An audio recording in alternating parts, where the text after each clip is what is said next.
बिस्मिल्लाहिमिनश्शैतानिर्रजीम बिस्मिल्लाहिर्रहमानिर्रहीम 28तम कलिंग पुस्तक मेलार अहमदिया मुस्लिम संप्रदाय भुवनेश्वर पक्षर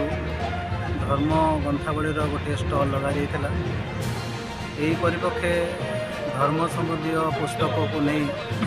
आमर ये स्टल थिला संध्या 6टारू 9टा घंटा पर्यंत गोटे विशेष प्रोग्राम यही स्टल करा आस्क अबाउट इस्लाम संबंध में पचारि बुझ यही परिप्रेक्षे प्रॉफेट मोहम्मद जीवनी ट्रिपल तलाक तार कौन कॉन्सेप्ट पर्दार कौन अहमियत इस्लाम धर्म रे सेहीपरि पॉलीगामी जो बहु विवाहर जो पंथा अच्छी इस्लाम रे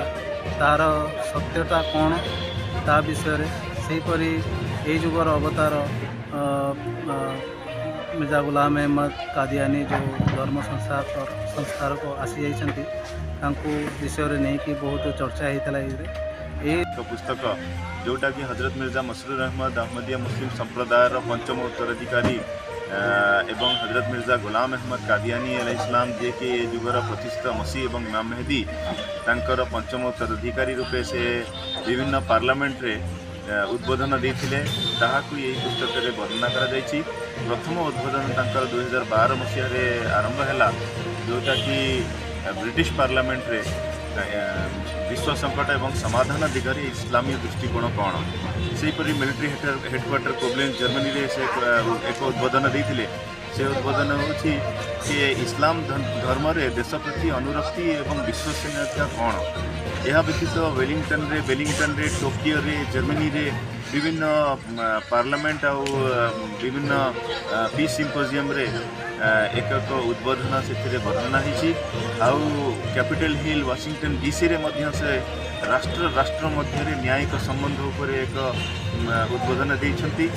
यह व्यतीत ब्रुसेल्स जोटा कि यूरोपियन पार्लियामेंट अच्छी से एक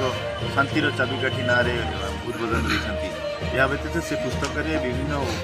विश्वर लीडर मानक प्राइम मिनिस्टर चांसलर प्रेसिडेंट आउ विभिन्न धर्मावलंबी आध्यात्मिक नेता समस्त को एक पत्र लिखिकी जो विश्व संकट उपजी आउ मानव समाज किपरि संकट रे पड़ी जाइछि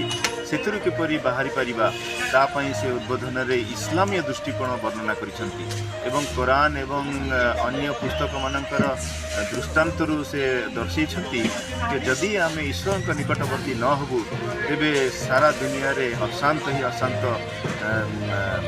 माड़ी आसीबो यह व्यतीत आम आहरी पुस्तक विभिन्न प्रकार लीफलेट आउ छोट छोट पुस्तक मान रखी जो थी कि इस्लाम धर्म जो प्रेम भातृभाव एवं भाईचारा जो तालीम दिखाई जो शिक्षा दिखाई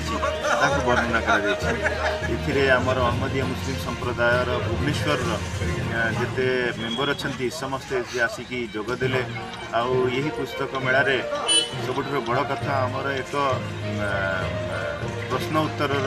ये प्रोग्राम रखिलु विभिन्न लोक विभिन्न धर्मावलंबी लोक विभिन्न प्रोफेशनल लोक मैंने आसिकी आम मानू विभिन्न प्रश्न पचारे आमर ये जिते स्कॉलर अच्छा